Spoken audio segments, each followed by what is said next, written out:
Good morning, students. This is your English class.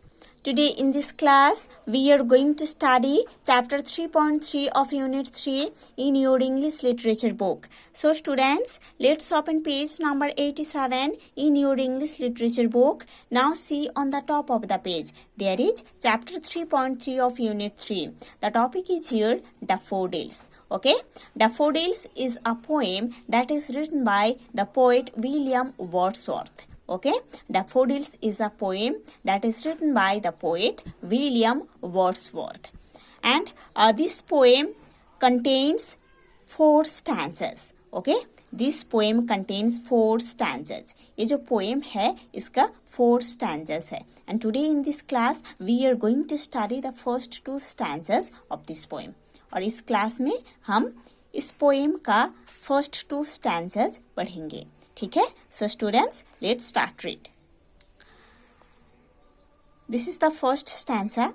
I wandered lonely as a cloud that floats on high over vales and hills, when all at once I saw a crowd, a host of golden daffodils, beside the lake, beneath the trees, fluttering and dancing in the breeze.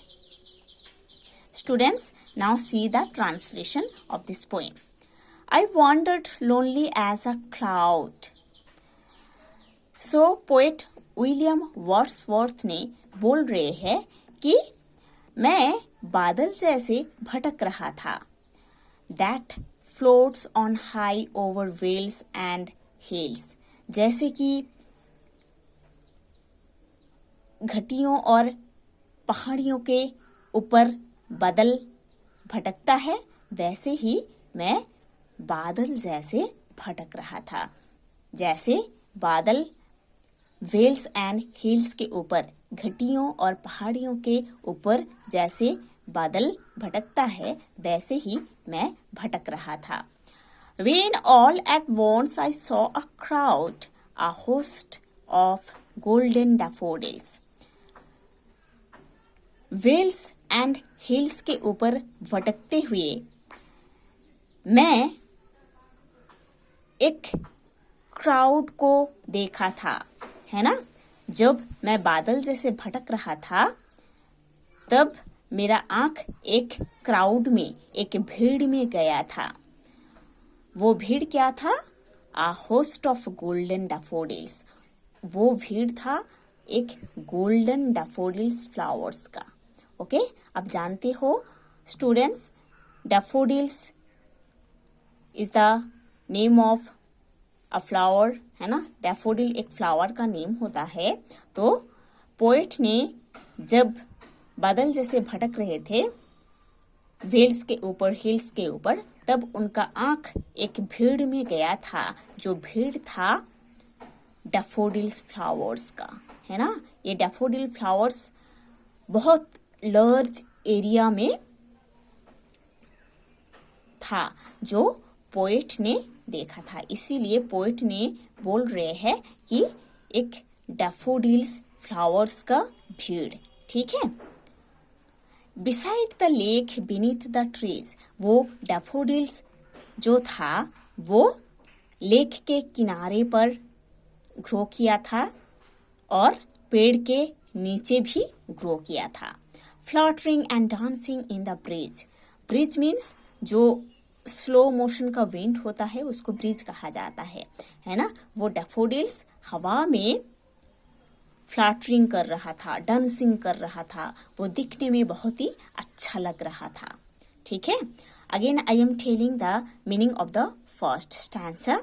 Poet ने बोल रहे थे कि उन्होंने बादल जैसे भटक रहे थे. जैसे कि बादल वेल्स के ऊपर, हिल्स के ऊपर भटकते हैं, वैसे ही पोएट ने बादल जैसे भटक रहे थे.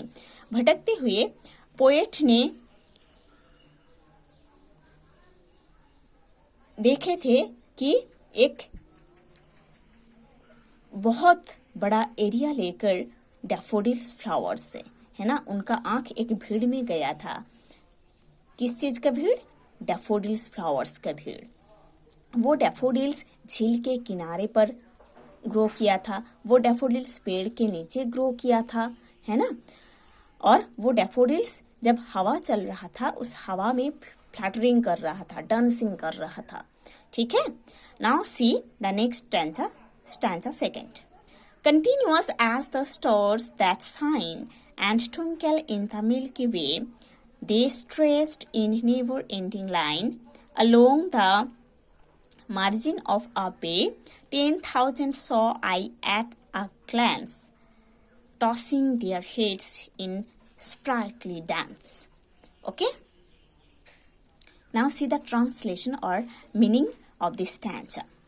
Continuous as the stars that shine and twinkle in the Milky Way, है ना, आसमान में सितारे जैसे चमकता है मिल्की वे में, वैसे ही वो डैफोडिल्स चमक रहा था अपने सुनहरी कलर से, है ना, अपने ब्यूटी से वो डैफोडिल्स ऐसे ही चमक रहा था जैसे गैलेक्सी में सितारे चमकता है मिल्की वे में, वैसे ही वो डैफोडिल्स फ्लावर्स चमक रहा था। They stretched in never-ending line along the margin of a bay, है ना।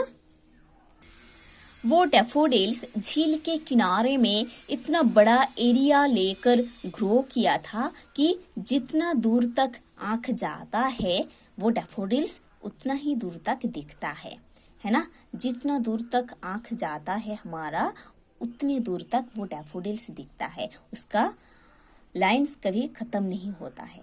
वो इतना बड़ा एरिया लेकर हुआ था। ठीक है। 10,000 saw I at a glance, tossing their heads in sprightly dance.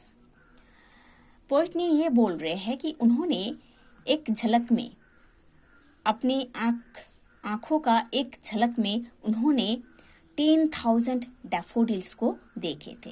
मतलब डैफोडिल्स संख्या में इतना ज्यादा था, इतना बड़ा एरिया लेकर हुआ था कि उसका लाइन तो कभी खत्म नहीं हुआ था। और पोएट ने ऐसे बोल रहे हैं कि उन्होंने एक झलक में 10,000 डैफोडिल्स को देखे थे, जो डैफोडिल्स हवा में डांस कर रहा था, फ्लटरिंग कर रहा था।